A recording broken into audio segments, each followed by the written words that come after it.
Actually standing in the orthopedic section of the hospital because it was made into a makeshift emergency intensive care unit. And I'm going to take you in here and have to warn you, though, that the pictures may be a bit disturbing. But these are some of the cases that are being treated.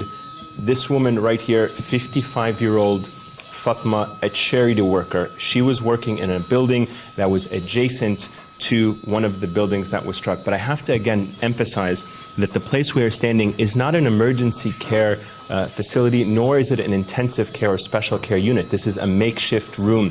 All of these appliances that are being put to use here have been put really on an ad hoc basis relatively quickly as the cases were brought in. Here is another student that is being treated. Now, most of these cases, we are told from the doctors here, are suffering from severe head fractures.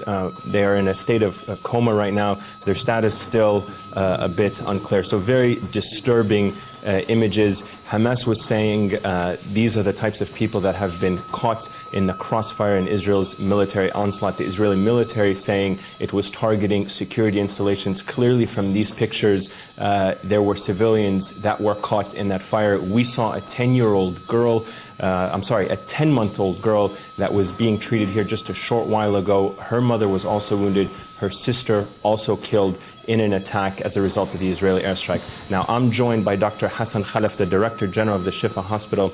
Doctor, thank you very much for joining us. I want to start off by asking you, what is the situation at Shifa Hospital now with the amount of cases that have been brought in today?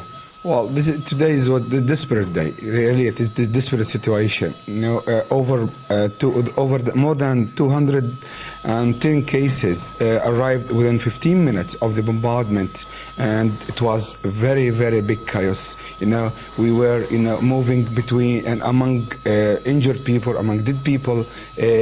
All the staff they tried to do their best. This disaster really it is more than what we can do, or even more than any big hospital can manage. So really it was something horrible, really. So we have to manage. We opened the operating rooms. We have already the ordinary 6 operating rooms, but we opened another 4 rooms. Even in the maternity hospital, we shift injured people to the maternity hospital instead of deliveries, and we have to open them as an urgency just by primitive things. Now, obviously, there has been an Israeli-imposed siege on Gaza that has depleted the medical supplies of this hospital. How are you guys able to cope with a shortage of medicine and now with the sudden increase of the patients as a result of today's strikes? Well, we managed to put all our capacity in these places, For example, Ramallah Ministry deprive us from the majority of our, share of medicines.